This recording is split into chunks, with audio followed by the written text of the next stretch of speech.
தலைவர் எனக்கு வந்து ஒரு குரு, என்னை வாழ வச்ச தெய்வம், ஒரு அப்பா மாதிரி, ஒரு அண்ணன், அப்பா எல்லாமே சொல்லலாம். ரஜினி சார் அரசியலுக்கு வரேன்னு அனௌன்ஸ் பண்ண உடனே நான் போய் தலைவரை பார்க்குறேன். நான் வரீங்களா, நான் நியூஸ்ல வருவாமா, பயங்கர சந்தோஷம். ஏன்னா வாழ்க்கையில ஒளி ஏற்றி வச்சவர், அவர் அரசியலுக்கு வர்றாரு, அவருக்கு சப்போர்ட்டிவா இருக்கணும். நம்ம அப்புறம் எல்லாருக்கிட்டையும் போய் நம்ம கேட்டுட்டு இருக்கோம். தலைவர் வந்துட்டாருன்னா எல்லாமே குழந்தைங்களுக்கு இன்னும் நிறைய பண்ணலாம் அப்படின்னு. என்ன நானும் வரேன் அப்படின்னா ரொம்ப சந்தோஷம். கொரோனா வருது, ஒரே ஷாக்கு. வெளியே போக முடியாதுன்றாங்க. இல்லைன்னா பிரச்சாரம் பண்ண வெளியே போக முடியாது. தலைவருக்கு உடம்பு சரியில்லாம போகுது. ஹைதராபாத் ஷூட்டிங் போறாரு, உடம்பு முடியல. அப்படியே எல்லாமே கொலாப்ஸ் ஆகுது. அப்புறம் தலைவர் அனௌன்ஸ் பண்றாரு, நான் அரசியலுக்கு வரல, டாக்டர்ஸ் வந்து போகக்கூடாதுன்னு சொல்லிட்டாங்க. கொரோனா டைம்ல நம்ம வந்து பிரச்சாரம் போக முடியாது. அந்த காரணம் சொன்னாரு. அது உங்களுக்கு எல்லாருக்கும் தெரியும். ஆவலாதான் தலைமையில கை வச்சு உட்காந்துட்டோம். தலைவர் ஒருத்தம் போய் பேசி பார்க்கலாம் வரைக்கும். தலைவர் வர்றாரு, கூப்பிடுறாரு, போகணும். அந்த மாதிரி தலைவரை பார்த்தது இல்லை. அப்படியே எனக்கு புரிஞ்சது. அவர் ரொம்ப வலியில இருக்காரு. இவ்வளவு சுறுசுறுப்பான விட முடியல.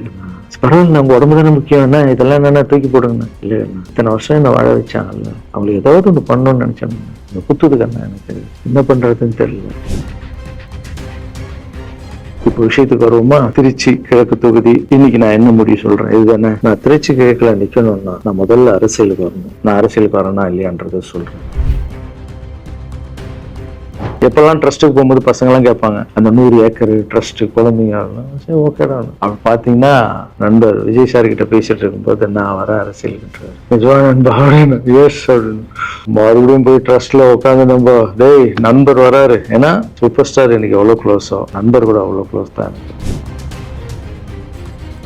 அம்மா பேரு கண்மணி. கண்மணி அப்படின்னு தான் கூப்பிட்டு போவேன். எங்கன்னு கூப்பிட்டு போனா அம்மா கொண்டு, என்னடா இவ்வளவு உஷாரா வர, என்ன விஷயம், இங்க உங்ககிட்ட தான் பேசணும். நீ என்னமா சொன்ன, பணம் கொடுத்தாதான் ஓட்டு போடுவாங்க, ஜாதி இருக்கு, மதம் இருக்கு, புது ஆளுங்களை வர விட மாட்டாங்க, ஜெயிக்க முடியாது, இதெல்லாம் சொன்னல. நண்பர் ஜெயிச்சிட்டார் பத்தியம்மா, புரிஞ்சுக்கம்மா, என்ன விடுமா.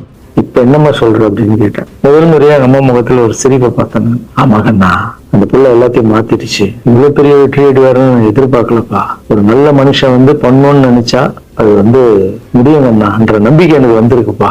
அப்ப என்ன போயிடலாமா, ஓகேவா அப்படின்னு கேட்டேன். போகண்ணா, நீ நினைச்ச மாதிரி பண்ணு அப்படின்னு அம்மா வந்து சொன்னோன்னு காலில் சாஸ்தாகமா வந்தேன். தேங்க்யூ சோ மச்மா அப்படின்னு. ரொம்ப ஹாப்பி நானு. அம்மா ஓகே சொல்லிட்டாங்க அரசியலுக்கு வர்றதுக்கு. இப்போ நான் தாய்க்கு நிகரான்னு நினைக்கிறேன். ரசிகர்கள் கேட்கிறேன், நான் அரசியலுக்கு வரலாமா? இந்த மக்களை கேட்கிறேன், நான் அரசியலுக்கு வரலாமா? வேலை வேண்டுமா? ப்ளூ ஓஷன் இருக்கிறது. 10th 12th டிப்ளமோ டிகிரி படித்தவர்களுக்கு உணவு, தங்குமிடம், இஎஸ்ஐ, பிஎஃப் இன்சூரன்ஸ் உள்ளிட்ட சலுகைகளுடன் அனுபவத்திற்கேற்ற நல்ல சம்பளம். 15,000 முதல் 30,000 வரை. பெண்களுக்கு முன்னுரிமை. 2,000க்கும் மேற்பட்ட வேலை வாய்ப்புகள் உள்ளன. இப்போதே தொடர்பு கொள்ளுங்கள். Blue ocean. எல்லாருக்கும் வணக்கம். கடமையை செய், பலனை எதிர்பார்க்காத. என்னடா நம்ம எதுக்கோ எதிர்பார்த்துட்டு இருந்தோம், இது என்ன ஒரு ஸ்லோகம் சொல்றான்னு பாக்குறீங்களா? எந்த விஷயத்துக்காக நீங்க எதிர்பார்த்துட்டு இருக்கீங்களோ அதுக்கு முன்னாடி ஒரு ஸ்லோகம், ஒரு குட்டி கதை. ஏன்னா இந்த வீடியோ முடியும் போது அந்த ஸ்லோகத்துக்கும் அந்த குட்டி கதைக்கும் ஒரு லிங்க் இருக்கு, சரிங்களா? கடமை செய், பலனை எதிர்பார்க்காத, அதான் அந்த ஸ்லோகம். எனக்கு ரொம்ப பிடிச்சது. என்னடா இது கடமையை செய்ய சொல்றாங்க, பலனை எதிர்பார்க்க வேணான்றாங்கன்னு நிறைய பேருக்கு அந்த ஸ்லோகம்ல ஒரு டவுட் ஒன்று. வேலை பண்றோம், வேலைக்கேற்ற கூலியை எதிர்பார்க்க கூடாதா? இவ்வளவு கஷ்டப்பட்டு உழைக்கிறோம், சம்பளத்தை எதிர்பார்க்க கூடாதா அப்படின்னு.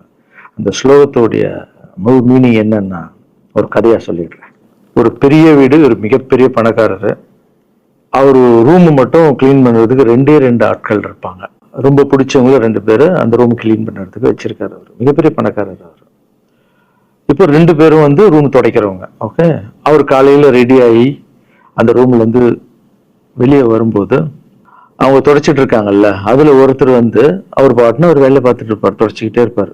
இன்னொருத்தர் இருக்காருல்ல, அவர் போய், சார் உங்க ட்ரெஸ் சூப்பரா இருக்கு சார், சார் நீங்க போட்டுக்கிற கண்ணாடி நல்லா இருக்கு சார், சென்ட் சூப்பரா இருக்கு சார், நல்லா இருக்கு சார், சூப்பரா இருக்கீங்க சார், எனக்கு பேக் கொடுங்க சார் அப்படின்னு வாங்கிட்டு போவார். இன்னொரு ஆளு வணக்கம் சார் சொல்லிட்டு வேலையை மட்டும் பார்த்துட்டு இருப்பாரு. இப்படியே தினமும் நடக்கும். அப்புறம் அந்த ஓனர் வந்து இந்த ஊரை விட்டு வெளியூருக்கு போறாரு. போகும்போது 2 வேலைக்காரங்களும் கூப்பிட்டு ஒருத்தருக்கு வந்து 1 மாசம் சம்பளம் எக்ஸ்ட்ரா. யாரு கூட பேக் எல்லாம் தூக்கிட்டு போய் எப்போ பார்த்தாலும் சூப்பர் சொன்னார்ல, அவருக்கு 1 மாசம் சம்பளம் எக்ஸ்ட்ரா. இன்னொரு ஆளுக்கு ஒரு வீடு வாங்கி கொடுத்து அவரை, நீ என் கூடவே வந்துரு, நான் அவர் கூடவே அவரை கூப்பிட்டு போறேன். இவன் ஓடி போய் கேட்டானா, சார் என்ன சார், தினமும் நான் தானே சார் உங்க பேக் எடுத்துருந்தேன், நான் கொடுத்த வேலையை நீ கரெக்டாக பண்ணல, நீ ஜால்ரா அடிக்கிறதுலையே இருந்த, எனக்கு இது நல்லா இருக்கு அது நல்லா இருக்குன்னு. ஆனால் அவன் வேலையை மட்டும்தான் பார்த்தான். வேலையை கரெக்டாக பார்த்தா பலனு கடவுள் கொடுப்பாரு. அந்த பலன் தான் இது அப்படின்னு சொன்னாங்க. இப்போ விஷயத்துக்கு வருவோமா? திருச்சி கிழக்கு தொகுதி. இன்னைக்கு நான் என்ன முடிவு சொல்றேன் இதுதானே. நான் திருச்சி கிழக்குல நிக்கணும்னா நான் முதல்ல அரசியலுக்கு வரணும். நான் அரசியலுக்கு வரேனா இல்லையான்றத சொல்றேன். அரசியல் எப்படி என் வாழ்க்கையில வந்ததுன்னு சொல்றேன். உங்களுக்கு நல்லா தெரியும், என் வீட்டில் குழந்தைங்களை வளர்த்துக்கிட்டு நான் பாட்டுன்னு சோஷியல் சர்வீஸ் பண்ணிட்டு இருந்தேன். மாற்றுத்திறனாளிக்கு டான்ஸ் சொல்லி கொடுக்குறது, ஓப்பனர் சர்ஜரி பண்ணுறது, பசங்களை படிக்க வைக்கிறது, ஸ்போர்ட்ஸ் எல்லாத்துலேயும் என்னால் முடிஞ்ச வரைக்கும் பண்ணுவேன். என்னால் முடியல மற்றவங்கிட்ட கேட்டு பண்ணிட்டு இருந்தேன். இந்த டைமில் தான் ஜல்லிக்கட்டுன்னு வருது. ஒரு சில விஷயம்லாம் ஃபாஸ்ட்டாக சொல்லிடுறேன், உங்களுக்கு தெரிஞ்ச விஷயம்தான். ஜல்லிக்கட்டுன்னு வருது, அதில் நான் போகிறேன், சாப்பாடு போகிறதுக்காக குழந்தைங்களுக்கு போகிறேன். அப்படி நான் அந்த ஜல்லிக்கட்டு நடந்து முடிஞ்ச விஷயம்லாம் உங்களுக்கு தெரியும். அப்புறம் என் மேலே ஒரு தலைவர் விமர்சனம். எதுக்கு தலைவர்னு சொல்லுவாரா? நம்ம அண்ணன் தான், சீமான் அண்ணன் ஒரு விமர்சனம் வைக்கிறாரு. அதுக்கு நான் மறுபடியும் ஒரு ட்வீட் போடுறேன், அவர் ட்வீட் போடுறேன். அப்போ தான் என் வாழ்க்கையில் அரசியல்னு நுழையுது. நம்ம சாப்பாடு போகிறதுக்கு போகணும், இது என்னடா இவ்வளோ பெருசாக இருக்கு, அந்த ஜல்லிக்கட்டு தான் எனக்கு அரசியலில் உள்ள நுழைஞ்சது, என்னடா இவ்வளோ பெருசாக இருக்கு அப்படின்னு. அப்படியே போச்சு. அதே தலைவர் தான், அதே சீமான் அண்ணன் தான் ரஜினி சார் அரசியலுக்கு வர்ற மாதிரி பேச்சு அடிபட்ட உடனே அவங்க சைட்லேருந்து பேசுகிறாங்க, தலைவரை பற்றி பேசுகிறாங்க. தலைவர் எனக்கு வந்து ஒரு குரு, என்னை வாழ வச்ச தெய்வம், ஒரு அப்பா மாதிரி, ஒரு அண்ணன், அப்பா எல்லாமே சொல்லலாம். ஸோ அவரை பற்றி அதிகமாக பேச ஒரு முறையும் சூப்பர் ஸ்டாருக்கு ஃபோன் போடுவேன். அண்ணா ரொம்ப ஓவராக பேசுகிறாங்க, டெப்பா கம்முன்னு இருக்கு, நீ சைலண்டாக இரு, இப்படியே ஓரளவுக்கு தான் நம்மளால் பொறுக்க முடியும். அதுக்கப்புறம் ஆடியோ ரிலீஸ் ஃபங்க்ஷனில் என் மனசில் கல்லாம் உடச்சி சொன்னேன், அதை நீங்களும் பார்த்துருப்பீங்க, தெரியும். அதுக்கப்புறம் ஒரு ரஜினி சாருக்கு ஒரு ஃபங்க்ஷன் வந்தது. அந்த ஃபங்க்ஷன்லேயும் பேசினேன் இதை பற்றி. உங்களுக்கு தான் தெரியுமா அந்த வீடியோ, யார் ஓட்ட பந்தயத்தில் ஜெயிக்கிறது, இப்போ கூட அந்த வீடியோ போயிட்டு இருக்கு. அதை பேசணும், அது பாட்டு அப்படியே போயிட்டு இருந்தது. அதுக்கப்புறம் பார்த்தீங்கன்னா ரஜினி சார் அரசியலுக்கு வரேன்னு அனௌன்ஸ் பண்ண உடனே நான் போய் தலைவரை பார்க்குறேன். என்ன வரீங்களா? நியூஸில் வருது. ஆமாக்கண்ணா. அப்படின்னா பயங்கர சந்தோஷம். ஏன்னா வாழ்க்கையில் ஒளி ஏற்றி வச்சவர், அவர் அரசியலுக்கு வர்றாரு, அவருக்கு சப்போர்ட்டிவாக இருக்கணும் நம்ம. அப்புறம் எல்லாருக்கிட்டையும் போய் நம்ம கேட்டுட்டு இருக்கோம்.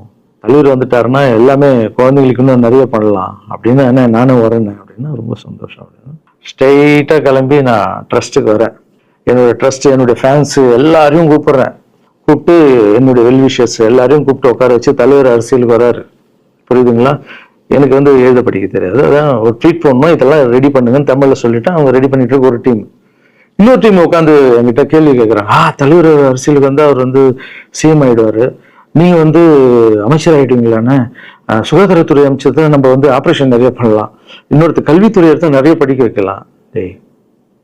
கடமை செய்யணும், பலன் எதிர்பார்க்க கூடாது.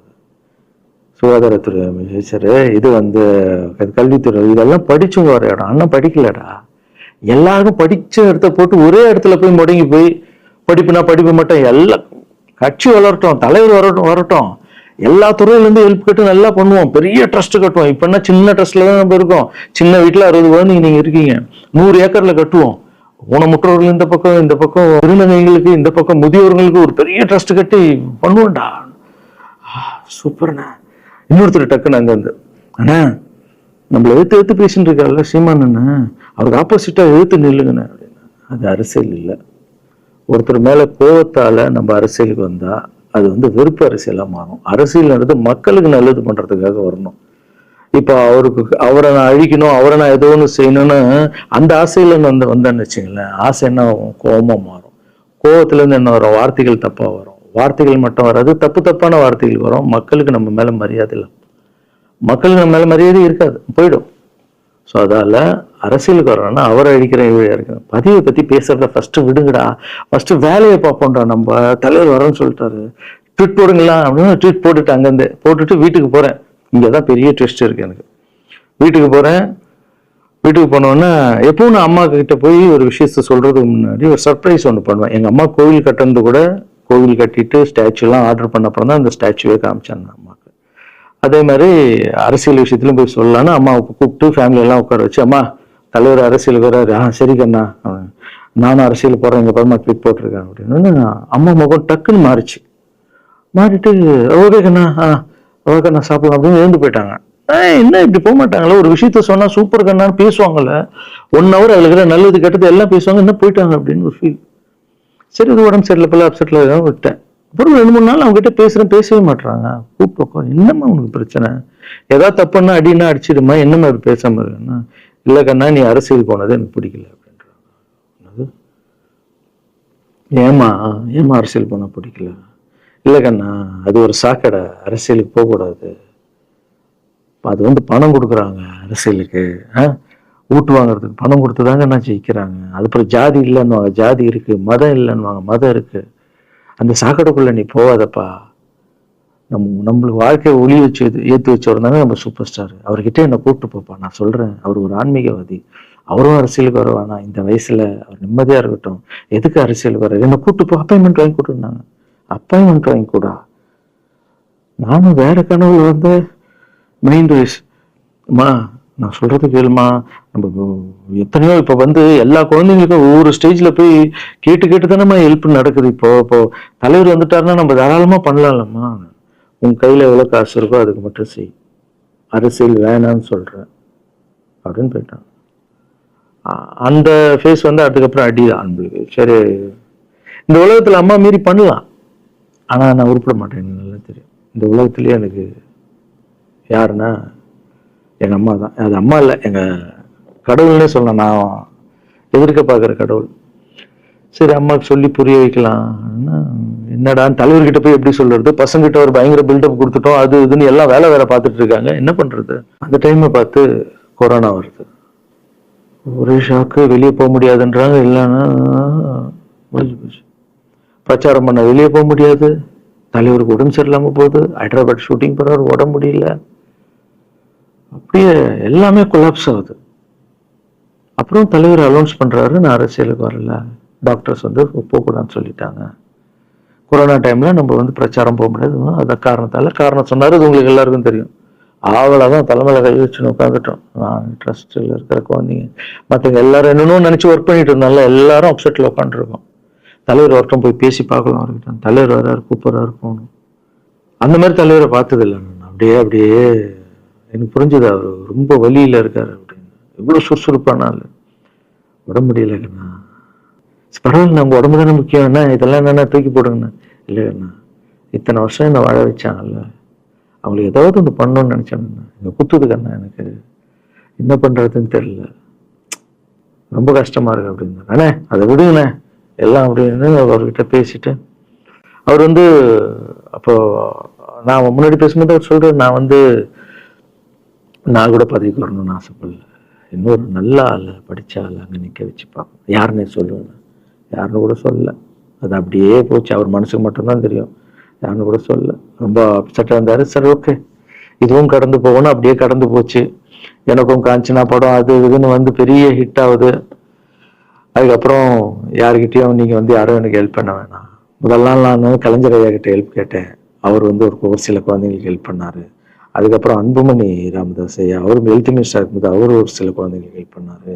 அப்புறம் நம்ம விஜய் சார் நண்பர், அவர் ஒரு குழந்தைக்கு ஆப்ரேஷன் பண்ணாரு. ஸோ இருக்கும்போது என்னால் முடிஞ்ச வரைக்கும் சொந்த பணத்தை போட்டு பண்ணிடுவாங்க. முடியாத போது தான் நான் அந்த ஹெல்ப்பை கேட்பேன். இப்போதான் நல்லா வந்துட்டுமே, யாருக்கும் எனக்கு பணம் கொடுக்க வேணாம், இனிமேல் என் சொந்த பணத்திலே பண்ணுறேன்னு சொல்லிட்டு நான் பாட்டுன்னு ஒரு வீடியோ கூட நான் போட்டேன், இனிமேல் யாரும் பணம்லாம் கொடுக்க வேணாம். அப்படியே போயிட்டு இருக்கு. காஞ்சனா எல்லாம் முடிஞ்சு ஜிகிர்தண்டா படம் ரிலீஸ் ஆகுது. ஜிகிர்தண்டா பார்ட்டி போயிட்டு இருக்கு. டைரக்டர் நின்று பேசுகிறேன். நான் டைரக்டர் கிட்ட போகிறேன். டைரக்டர் யார்கிட்ட ஃபோனில் பேசிட்டு இருக்காரு. அப்படியே பேசிட்டு இருக்கிறவரு டக்குன்னு இந்த சீமான் என்ன பேசுவான்னு கொடுத்துட்டாரு என்கிட்ட. அவருக்கும் தெரியாது நான் பேச போறேன். அவர்கிட்ட லாரன்ஸ் பேசுவாரு, சீமான். 2 பேரும் சைலண்ட். நானும் எதுவும் பேசல, சீமானும் எதுவும் பேசல. அப்படியே ஒரு நிமிஷம் அப்படியே நிக்கிறோம்.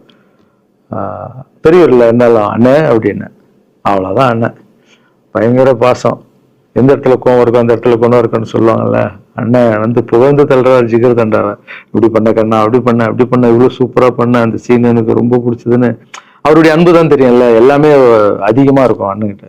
அண்ணா ரொம்ப சந்தோஷமா வாழ்த்தினாரு. அப்புறம் நான் மாற்றம்னு ஒரு அமைப்பு ஆரம்பிச்சிருக்கேன்ல, இந்த விவசாயிகளுக்கு டிராக்டர் கொடுக்கறது, அப்புறம் மாற்றுத்திறனாளிக்கு ஸ்கூட்டி கொடுக்கறது, எல்லாமே அதை பார்த்துட்டு பத்திரிகையாளர் கேட்குறாங்க அவர்கிட்ட, ரகுவலரன் சார் மாற்றம் அமைச்சிருக்காருன்னா, நல்ல விஷயம் தம்பி, நல்லா பண்ணிட்டோம், நல்லா இருக்கட்டும் அப்படின்னு வாழ்த்தினாரு. ஸோ ஒரு பெரிய பிரச்சனைக்கு கடவுளே அதை அப்படியே சால்வ் பண்ணி வச்ச மாதிரி ஆயிடுச்சு. அப்படியே போச்சு. ஆனால் நீங்க நல்லா இருக்கணும், எங்க இருந்தாலும் நல்லா இருப்பீங்க. எப்பெல்லாம் ட்ரஸ்ட்டுக்கு போகும்போது பசங்கெல்லாம் கேட்பாங்க, அந்த 100 ஏக்கர் ட்ரஸ்ட் குழந்தைங்க, சரி ஓகேடா.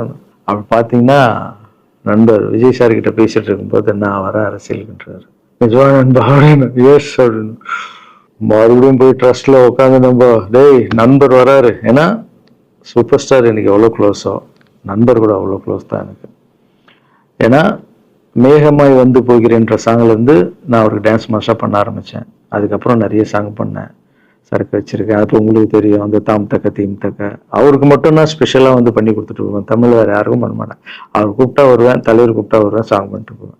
அவர் வரணும் போது எஸ், ஏன்னா அவர் ஒரு முடிவு எடுக்க மாட்டார், எடுத்தாருன்னா அவர் நல்ல உழைப்பார், நல்ல உழைப்பாளி பண்ணுவார் அப்படின்னு நினச்சி மறுபடியும் போய் ட்ரஸ்ட் ஆளுங்கெல்லாம் பேசுறதுக்கு முன்னாடி ஐயோ அம்மா இருக்காங்களே பிடிக்காத ஃபர்ஸ்ட் அங்கே கரெக்ட் பண்ணணும்ல. அங்கே போனேன்.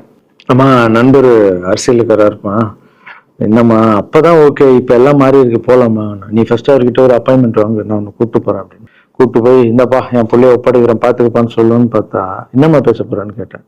நீ அரசியலுக்கு வராத தம்பி, இது ஒரு சாக்கடை, நீ அரசியலுக்கு வராத, நீ ரொம்ப சைலண்டான ஆளு, உனக்கு இதெல்லாம் செட் ஆகாது, பணம் கொடுத்தாதான் ஜெயிக்க முடியும், ஜாதி இருக்கு மதம் இருக்கு, இதெல்லாம் தாண்டி வருது கஷ்டம்னு நான் அவர்கிட்ட சொல்றேன்ப்பா அப்படின்னு. அப்படியே புரிஞ்சுக்குமாண்ணா, டேய் மீன் குழம்பு வச்சிருக்கேன் சாப்பிட்றேன், அதே மீன் குழம்பு. ஓகே நான் நினைச்சிட்டேன் நம்ம ஜாதகத்துல இல்லை போல, சரி விட்டுடலாம், சரி இப்போ விட்டுருவோம், ஒரு 2-3 நாளைக்கு அப்புறம் மறுபடியும் பேசுவோம் அப்படின்னு மறுபடியும் பேசுறேன். அதே மறுப்பு தான். நானும் நண்பர்கிட்ட பேசுறேன், அம்மா அப்படி சொல்றாங்க நண்பா, அது அவங்களுக்கு தெரியல, அவர் நிறைய பேச மாட்டாரு, வயசானவங்க இல்லை, தெரியல, வந்தப்புறம் புரியும், ஒரே வார்த்தை தான். அதுக்கப்புறம் ஃபோனில் கூட்டணி கட்சியெல்லாம் வராது போது நண்பா என்னடா யாரும் கூட்டணி கட்சி வரல நண்பா இது அது, நான் எனக்கு ஒருத்தரை பிடிச்சிட்டாங்கன்னா மனசில் பட்டதை எல்லாமே சொல்லிட்டு இருப்பேன். அது நல்லதோ கெட்டதோ என் பழக்கம் அப்படிதான், பிடிக்கலாம் தூரம் ஒதுங்கிடுவேன். அப்படியே போகுது. எலெக்ஷன் வருது, அனௌன்ஸ் பண்றாங்க, எலெக்ஷன் நண்பர் நிற்கிறாரு. ரிசல்ட் அன்னைக்கு டோட்டலாக மாறுது எல்லாமே, அப்படியே தலைக்கீழ ஆகுது, புரட்டி போடுறாரு சரித்திரத்தை. வேறம்மா எப்ப முதல்ல தெரிஞ்ச எங்க அம்மாவை தான். மா எனக்கு ரொம்ப ஆசையாயிடுச்சுன்னா எங்க அம்மா மேல, அம்மா பேரு கண்மணி, கண்மணி அப்படின்னு தான் கூப்பிட்டு போவேன். எங்கன்னு கூப்பிட்டு போனா அம்மா கொண்டு என்னடா இவ்வளவு உஷாரா வர, என்ன விஷயம், இங்க உங்ககிட்ட தான் பேசணும். நீ என்னம்மா சொன்ன, பணம் கொடுத்தாதான் ஓட்டு போடுவாங்க, ஜாதி இருக்கு மதம் இருக்கு, புது ஆளுங்களை வர விட மாட்டாங்க, ஜெயிக்க முடியாது, இதெல்லாம் சொன்னல. நண்பர் ஜெயிச்சிட்டார் பத்தியாமா, அந்த ஒரே ஒரு முகத்துக்காக ஓட்டு போட்டிருக்காங்க. நம்பிக்கையான ஆள் வந்தா போடுவாங்கம்மா, நல்லவங்க எல்லாம் வரலாமா, புரிஞ்சுக்கம்மா, என்ன விடுமா, இப்ப என்னம்மா சொல்ற அப்படின்னு கேட்டேன். முதல் முறையா எங்க அம்மா முகத்துல ஒரு சிரிப்பை பார்த்தேன். ஆமா கண்ணா, அந்த பிள்ளை எல்லாத்தையும் மாத்திடுச்சு, இவ்வளவு பெரிய வெற்றி அடைவாருன்னு நான் எதிர்பார்க்கலப்பா, ஒரு நல்ல மனுஷன் வந்து பண்ணணும்னு நினைச்சா அது வந்து முடியுங்கண்ணான்ற நம்பிக்கை எனக்கு வந்திருக்குப்பா அப்படின்னு அம்மா வந்து சொன்னா. அப்ப என்ன போயிடலாமா, ஓகேவா அப்படின்னு கேட்டேன். போகண்ணா நீ நினைச்ச மாதிரி பண்ணு அப்படின்னு அம்மா வந்து சொன்னோன்னு காலில் சாஸ்தாகமா வந்தேன். தேங்க்யூ ஸோ மச்மா அப்படின்னு. ரொம்ப ஹாப்பி நான். அம்மா ஓகே சொல்லிட்டாங்க அரசியலுக்கு வர்றதுக்கு. இப்போ நான் தாய்க்கு நிற்கிறேன்னு நினைக்கிறேன், என் ரசிகர்கள் கேட்குறேன், நான் அரசியலுக்கு வரலாமா, இதை பார்த்துட்டு இருக்கிறவங்களுக்கு, இந்த மக்களை கேட்குறேன், நான் அரசியலுக்கு வரலாமா, அந்த தகுதி எனக்கு இருக்கா, நீங்களும் சொல்லுங்க. இந்த வீடியோ பார்த்துட்டு இருக்கவங்க கமெண்ட்ஸ் போடுங்க. பசங்களா, இவங்க தான் என்னுடைய 22 வருஷத்தினுடைய உழைப்பு. அரசியலுக்கே வராம மக்களுக்கு நான் செஞ்ச சேவை உங்க கண்ணு முன்னாடி நிப்பாட்டியிருக்கேன். இப்போ உங்க வயசு என்ன? 22 வயசாகுது. ஒரு வயசுல என் கையில வந்தார் இவர். அந்த போட்டோ நீங்களே பாருங்க. இப்போ 22 வயசு.